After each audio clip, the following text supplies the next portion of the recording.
What's up, internet people? Given that it's getting close to Christmas time, I don't have a Christmas tree, so I have a Christmas amp. Good enough, good enough. Keep my rad yet adorable Jurassic Park t-shirt. Got it in a loot crate. Little Jurassic Park characters. T-Rex, Dr. Ian, little raptor. Love it. So, one of the things that I get asked the most, or get messaged about the most, is I get messages from CF parents asking me for advice. It ranges from newly diagnosed little CF kids to teenagers to pretty much the whole age spectrum. I feel this is painfully obvious, but just to go ahead and put it out there, I am not a parent, and thank you, CF, I'll never be a parent. I have Ember and Nebula. Those are the only children I want until I inevitably adopt more four-legged babies. But as far as human kids go, I have zero desire for that. So, here's 5 pieces of advice that I feel would be beneficial to instill into someone growing up who has cystic fibrosis, for all the parents who have asked me, for some, friendly advice. Yet again, advice not coming from a parent or any trained person whatsoever. I'm just a 28-year-old dude who was diagnosed with cystic fibrosis at 2 months old, and these are some things that I feel could be useful. So, without further ado, let's get started. Piece of advice number 1. Find a doctor that you vibe with. I hear horror stories all the time from people who their kid gets diagnosed with CF and they go to these doctors, and these doctors are just nightmares. They're it's my way or no way, I'm the doctor, you're the patient, very condescending, very rude. A lot of people feel like they are stuck there, which in some situations, I know you are. Location's an issue, transportation is an issue, so sometimes there's literally nothing you can do to get around it. But doctors sometimes have a way of guilting you into feeling like you have to stay with that doctor in that practice, or, well, if you don't see me, you can't see anybody else in my practice. First of all, if a doctor ever says that, that's some BS. I'm thankful that pretty much all my life I have had really great doctors. The only times that I probably had some doctors that were a little bit sketchy was when I went to Duke University, and that's where I got diagnosed. But Duke University wasn't the Duke that everyone knows today. Back then, Duke was a horrible, horrible place to go. The staff was mean, and they had cockroaches. Yes, that is a true statement. So if you're new into the CF world, and you get with a doctor who's automatically condescending and puts you down and never listens to you, or doesn't want to have a very good back and forth conversation, you're automatically set up for failure. You should not have to look at your doctor as your enemy. Your doctor should pretty much be considered like a friend to you, because that's how mine have always been. Pediatrics, I saw Dr. Black.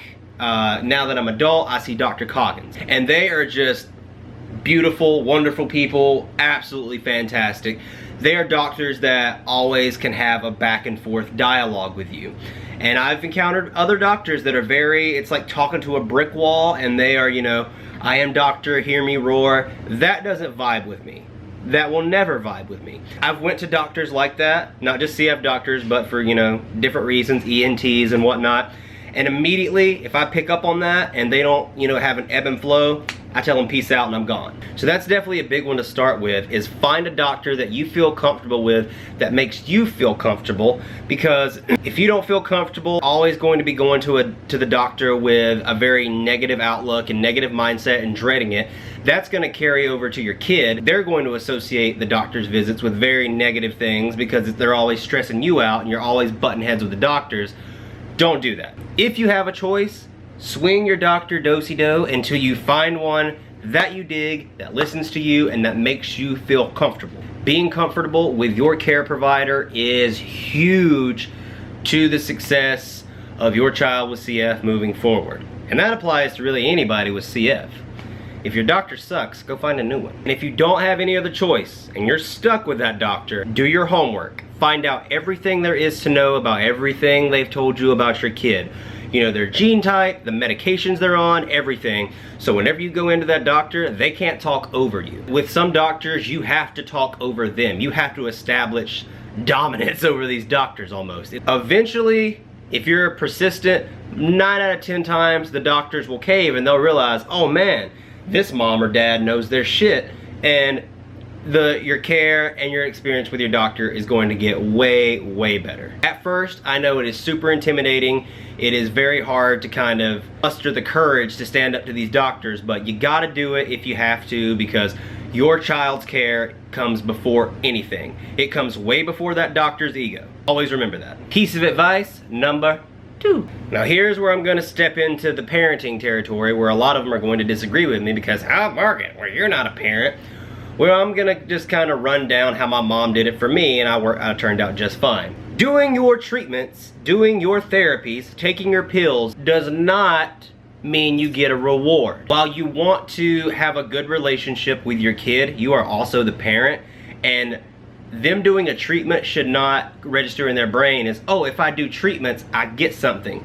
Yeah, you get something. You get to stay alive, you little ingrate. Said it in vlogs over and over, but when my mom was raising me, she was very, very, very blunt. Treatments to me, they weren't a thing to where it's, oh, Morgan, if you're a good boy and do your treatments, you get this or you get that. No, it was, Morgan, if you don't do your treatments, you are going to die. And I know a lot of parents, that's uncomfortable for them. They don't want to have that conversation, but it's true. You have to. If your child doesn't do their therapies, you are going to have to dig them an early grave. As morbid as it sounds, that's the truth of this disease. So if you want to coddle and reward your kid for doing treatments and not ingrain it into their brain that it's something they have to do, you're going to be in for a world of hurt down the road. My mom was straight up with me. She was brutally honest, and because of that, it was just never a thing. My treatments and my therapies and my pills, they became a part of life. They didn't become a, if I do this, I get something. They just became a part of my routine. I wake up, eat breakfast, do my treatments. It's as simple as that. When it comes to your kids' therapies, no back and forth. Zero tolerance for the back and forth. It's not, oh, Mom, I don't want to do treatments. Too bad, little Timmy. Put the vest on and shut up. It keeps you alive. There is no, maybe I'm gonna do treatments. No, it's treatments. It's always treatments. Whenever they're younger, it's gonna suck. They're gonna cry, they're gonna hate it, they're gonna kick, they're gonna scream, it's gonna be terrible. My mom went through the same thing with me, but you know what she did? She sucked it up because she knew it was for the greater good. And ever since I was younger, therapy hasn't been a big deal to me. It's ingrained in me. It's part of my DNA. If CF is ever cured, the weirdest thing for me, I ain't gotta do treatments anymore, I ain't gotta take my enzymes anymore. What do I do? Like, what is life now? So there needs to be a zero tolerance policy on your kids' therapies. They've been doing good, you know, and sticking with their regimen. Yeah, it's totally good to reward them. My mom would do that. Really good, and just, you know, got out of the hospital and I hadn't been pitching fits and fighting against her. Yeah, she would totally reward me for it. But did she do it every time? No. Because eventually it kind of clicked in my head that if I do these, I'm gonna stay alive. And if I do these things, I don't feel like crap. There's one area you need to stand firm on. Just be like, no, you have to do it, no matter what. Because if you don't instill that therapy for discipline into your kids whenever they're younger, they're gonna grow up without that. And so that means they're gonna slack off their treatments because they never had that inner drive or discipline to do them. And your kid is going to die young. It's just the cut and dry reality of cystic fibrosis. And I know that's hard to hear, but sorry. Welcome to the Cystic One channel, where we're very blunt and don't beat around the bush. A little nipply. Grandma got put on her sweater. Piece of advice number 3. This goes hand in hand with the last thing of treatments don't equal rewards. Another huge thing is teach your kid to not be ashamed of CF and to stick up for themselves. This is one thing that drives me bananas. The thing my mom did, along with being blunt, is she never let me kind of pity myself or hide CF from anybody. If people were at the house, I still had to do treatments in front of everybody. If, you know, if I had a PICC line on home health, everyone saw it. I would play with other kids, have a PICC line in. And just from an early age, she never let me be that kid who was like, oh, I'm not gonna tell anyone I had CF. She told them for me. Either I told them or she was gonna tell them. There was no middle ground there. That's a huge thing that I'm thankful for, because even to this day, within 5 to 10 minutes of knowing me, you're gonna know that I have CF. Hello. Hi. What are you doing? What are you doing? Are you trying to give some advice too? And not in a way of like, oh, I have CF, pity me, or that I feel like CF defines me, but it is a very huge part of my life, you know? I want people to know that I have CF, so you know, if they light up a cigarette, they know not to smoke around me. If I'm out to eat with people I don't know, they're gonna wonder why I'm shoveling a handful of pills in my mouth whenever I eat. Me telling someone that I have CF is getting awareness out there and teaching someone else about cystic fibrosis. And so with my mom never allowing me to kind of like pity myself or hide my CF, it just carried over to where I was never ashamed of having CF. I never hid it from friends, girlfriends, you know, anybody. Don't let them crawl into their shell and be self-conscious about, you know, their CF. Like, own that. There's nothing wrong with it. If they have a G-tube, a port, anything, like, own that shit, man. If they don't want their friends to see it and all that, it's just gonna carry over as they get older, and they're just gonna continue being more self-conscious about it. And that rolls over to the bullying aspect. I know tons of parents who ask me about bullying. Their kids get bullied. I got bullied all the time. I got absolutely tormented. But kids in the neighborhood would spread rumors that I had AIDS. They would prank call me all the time, saying horrible stuff on the phone. I never really did anything about it. Like, I would get my feelings hurt and run home crying, tell my mom. She'd go lay into the parents and the kids, and it never really solved anything. It would just, whenever me and those kids would be around each other again, it would just make the bullying and the tormenting and the picking worse. Now listen, I'm not saying for your kid to be some bully or like crazy person, but do you know what fixed my bullies? You know what made them stop bullying me? When I beat the holy crap out of them. What is that? I can already hear the sounds of the crunchy moms typing angry responses on their keyboards right now because I told them to promote violence. Well, you know what? Sometimes that has to happen because you know what? Kids are mean. Kids are vindictive and evil, and they will make you feel like you are nothing. They will make you feel like less of a person because you're different. Because when I learned to stand my ground, the bullying stopped real quick. And it's carried over. And that doesn't mean that you have to go around fighting every single person that you run into. But if you learn to like push them off, or a bully comes up and say, you know, they're talking to you and like putting you down, if you just tell them, if you're just like, oh well, like piss off dude, and you don't let it get under your skin, most of the time they're gonna stop. I see so many parents that they're like, kid is down, they don't want to go to school anymore because they're getting ruthlessly tormented and all that. Don't let it get to that point. Teach your kids how to stick up for themselves and to own their disease. Crying about it only does so much. Eventually they have to take it in their own hands, and they're gonna have to stand up and stand their ground to these evil asshole kids. Worthless parents didn't teach them how to be decent human beings and instead raised little shitheads. Piece of advice number 4. When they get of age, cut that cord. Obviously, you're gonna help your kid in any way that you can navigate the in and outs of CFs, their doctor's visits, their pills, all that while they're growing up. But once they hit those teenage years, it's time to get to snipping. I know some CF parents whose kids are 18 and older and they still have no clue how to talk on their own at doctor's visits. A doctor asks them a question about their care and they're like, mom, dad. No. Don't be that parent. For the love of God, don't be that parent. My mom held my hand and did it all for me for a long time. But when I was about, I'd say 13 or 14, she started reining it back and started snipping away at that cord. I started learning my medications, learning how to schedule my visits, talking to the doctors myself. That's going to be a huge help for them as well for when they switch from pediatric to the adult floor. Because I know one of the biggest scary things about switching to the adult ward for most pediatric patients is they've never had to answer these questions themselves. Because when you go over to the adult ward, they're not gonna look at mom or dad. If you're at the adult ward and they walk into your room and you look over at like your mom or dad, that doctor is gonna be like, I'm not talking to them, I'm talking to you. Some adult doctors entertain that, but most aren't gonna play that. You've gotta cut that cord and teach them to be responsible for their own care. So if you've got them already ingrained with their CF routine, that's awesome. But they also need to learn what their medications do, how to talk to the doctors, how to schedule their appointments, how to call in prescriptions, all of that stuff. I know so many older CF patients who have no idea how to do any of this because their parents have handled it all. Now understand, as a parent, you want to protect your kid because they have CF. You want to hold their hand. You want to take as much of the burden off them as possible.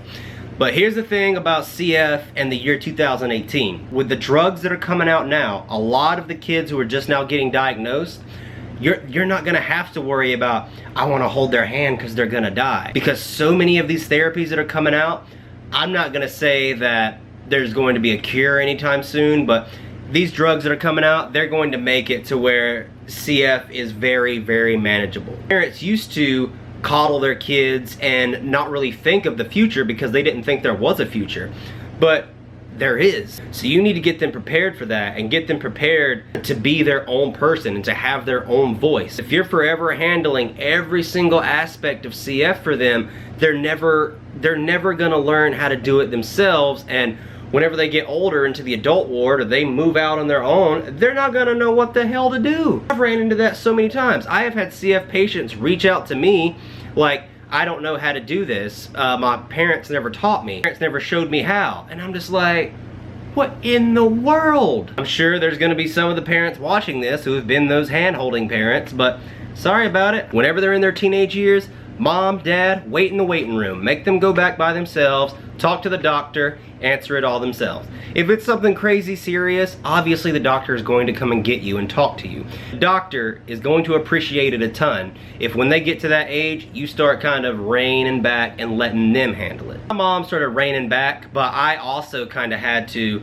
Once I started getting my freedom, it felt good. I liked being in control of my care, and I kind of had to like push her on. Like, if it was up to my mom, and mom, I know you're watching this right now, she would still probably be coming to every doctor visit with me, to every clinic, and still saying every word for me. And it's, you know, it's not a bad thing. You're a parent, you love your kid, you want to help them and shield them and walk them through life. But when it comes to having a chronic illness, they have to take responsibility eventually and know how to navigate it themselves. Piece of advice number 5. This is a big one. This is a huge one. Monitor your kids' mental health. Mental illness and cystic fibrosis go hand in hand. Doesn't matter how good of a life they've had, none of that matters. Whenever you are faced a chronic illness that's oftentimes terminal, and you grow up in hospitals, and you grow up watching other kids die, and then you get in the CF community, you have to watch your close friends die, it messes with your head. I had undiagnosed anxiety and depression for as long as I can remember, and I used to try to talk about it, and I used to get told it was puberty, it was hormones, it was just a phase, I would grow out of it, everyone gets sad, you know, you just need to get over it. So that's what I thought that's just the way that people felt, and eventually it all culminated to me treating my anxiety and depression with drugs, alcohol, things of that nature, and eventually it ended up with me putting a belt around my neck. And that's not something you want your kid to do. So I know I said in the last thing you gotta cut the cord, but at the same time, you know your kids. If they're showing any signs of, you know, mental health issues, you know, really sad and down, sleeping all the time, that's not CF related, just things that you can pick up on with someone, pounce on that immediately. Do not let that sit dormant. No. It's not just hormones, it's not just puberty. Mental health is a huge factor when it comes to cystic fibrosis. The Cystic Fibrosis Foundation has highlighted mental illness and mental health with CF now. They know, they have finally highlighted it and put a bright light on it because it is such a common thing. And it doesn't make them weak, it doesn't make them crazy, it doesn't make them any less of a kid or any less of a person than someone else. Because that's another thing I see all the time. You have these parents that grew up with that old mentality of like, oh, you just need to get over it, you know, bury your emotions, lace up your bootstraps and get over it. That's not how mental illness works. If you try to bury that shit, it's going to come roaring back into the form of you trying to slit your wrists. I have been there, I know. I have tried to bury my mental illness in every way possible. But the thing is, it's there. It's never going away. This day, I still have thoughts about checking myself out. And it's something I'm gonna have to deal with for the rest of my life. I'm on medication for it. I do everything possible. I take the steps to try to keep my mind healthy. Mental illness is a disease that you don't just get over. You need support. You need to be able to talk about it. If your kid comes up to you and says, Mom, Dad, I want to kill myself. I'm sad. I'm depressed. Don't brush it off. Don't be assholes. Just because you grew up and were able to bottle up all your emotions and never felt those doesn't mean your kid's gonna be the same way. Your kid is not you. Have a very open dialogue with your kids. Let them know that you're always there for them. If they want to vent about things or they want to talk about subjects that make you uncomfortable, you're just gonna have to suck it up, Buttercup, and listen to your kid. But they bring up these topics and they're just like, oh no, you're gonna be fine. Not all of us are gonna be fine. You know, it's not, if your kid needs therapy or if they need to go on antidepressants, there's nothing wrong with that. Sometimes we just need them. So that's probably one of the biggest pieces of advice I can give, is just monitor your kids' mental health when they have CF. And that's really just for any parent, even if they don't have CF, because it is a huge, huge thing. And anxiety and depression can come over you. This black cloud can engulf you in a moment and you cannot escape. The only escape in your mind whenever you get so lost in that dark cloud is checking out of this world. I've almost been there a couple times, and I can't even sit here and say with 100% certainty that I won't ever be there again, because that's just how the shit works. Kid comes up to you and you know they're like, God, I'm depressed, I'm sad, I'm gay, I'm transgender. Like, don't be an asshole. They're your kids. I don't care if how they're feeling goes against what you believe or goes against how you were raised. No one cares. No one cares. This is about your kids. This isn't about you, you selfish douchebag. Monitor their mental health. It is a huge, huge, huge thing with CF that should never, ever be overlooked. So there are 5 pieces of advice I would give someone who is raising a kid that has cystic fibrosis. Again, these were just 5 quick little things I scribbled down that I thought I would touch on. There's a ton more out there I could touch on, so if any other parents have any specific things they want to ask, feel free. And I guess the last bit of advice that I'll leave you guys with is be strong. Whenever your kid is growing up with this disease, you have to be strong for them. And that's gonna be one of the hardest things. If their health is going downhill or it's not looking good for them, you can't sit there and cry and you can't be the weak one. You have to be their rock and their strong one. That's one thing that my mom was always the best at. Like, even when my health would get really bad, she never let it show. She always was the rock, and she kept her poker face. And you know, I would hear her break down, you know, in another room afterwards, but whenever the shit was hitting the fan, she was there, stone face, a warrior, and was my rock. That's gonna be one of the biggest things with raising a kid with CF, is you gotta be strong for them. But thank you guys so much for checking out this vlog. I hope you enjoyed it. Sorry if I made any parents angry. If you disagree with me, that's okay. Again, this is just advice from me. Take it, don't take it, that's fine. Everyone can agree to disagree. That's just how the world works. If you liked what you heard and you think it could help out some other parents with CF, be sure to hit that share button and share it with all of your friends and family. While you're at it, make sure you hit the subscribe button and subscribe right here to the channel. We have some huge things coming up on the channel that I'm super stoked about. Be sure to follow me on social media. All of my links are right here at the bottom. They're all Cystic One. Thank you guys so much for tuning in, checking out the vlog. I hope this helped out some of you guys. Like I said, if you have any specific questions, drop them in the comments. I'll try to answer them when I can. Thanks so much for tuning in, guys. I love you all. See you next time. Later.